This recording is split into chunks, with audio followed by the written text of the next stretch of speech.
what is mechanical ventilation? We define ventilation as the movement of air in and out of our lungs. So, mechanical ventilation pertains to the movement of air in and out of the lungs.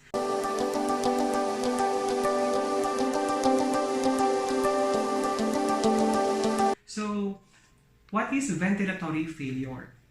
Failure of the lungs to excrete carbon dioxide or CO2.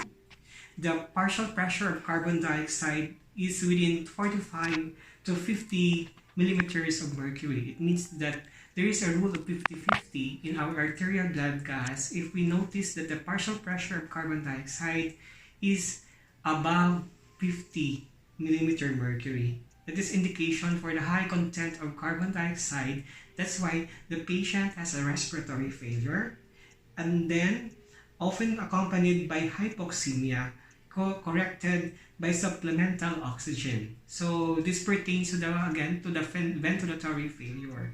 So it is hypoxemia. From the word itself, this means the lower level of your decreased level of your oxygen in your blood. And then decreased alveolar minute ventilation. It pertains also to alveolar perfusion, or mainly the volume of perfused gas in our lungs is decreased.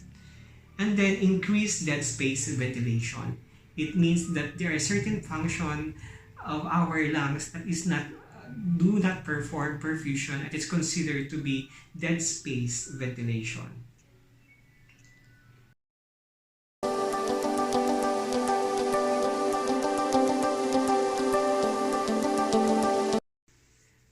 Another cause is oxygenation failure. Oxygenation failure is a severe hypoxemia that does not respond to moderate to high level of supplemental oxygen, or the PaO2 of less than 40 millimeter with an FiO2 of above 60%. This causes what are the causes of oxygen failure? Hypoventilation, conditions such as ventilation perfusion mismatch, and intrapulmonary shunting.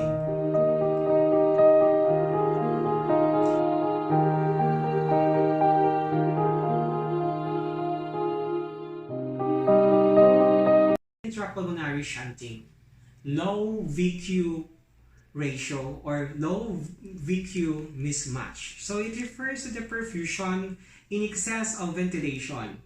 It is also shunted blood. Is not useful in gas exchange because it does not come to contact with ventilated and oxygenated alveoli.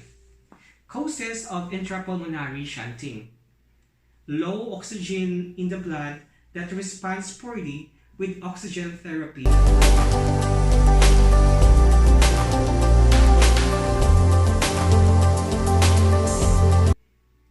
Clinical condition leading to mechanical ventilation. We have number 1,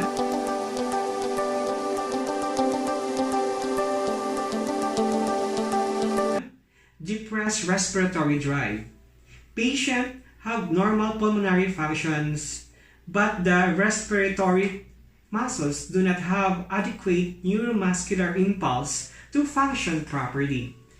Causes of depressed respiratory drive: drug overdose, acute spinal cord injury, neurologic dysfunction or coma, sleep disorders, metabolic alkalosis. Clinical condition leading to mechanical ventilation, we have also excess ventilatory workload.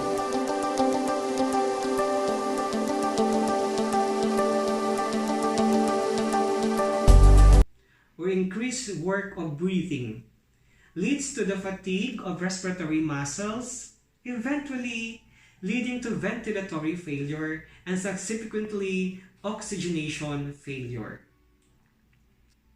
Causes of excessive ventilatory workload. These are acute airflow obstruction, congenital heart disease, increased metabolic rate, and decreased compliance. Clinical condition leading to mechanical ventilation. Again, the third is ventilatory pump failure.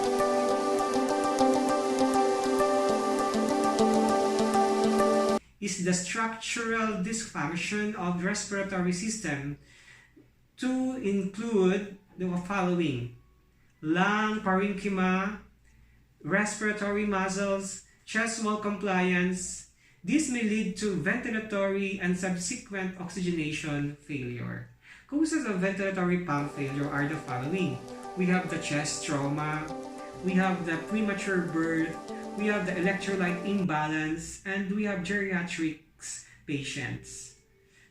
Fourth, we have the prophylactic ventilatory support.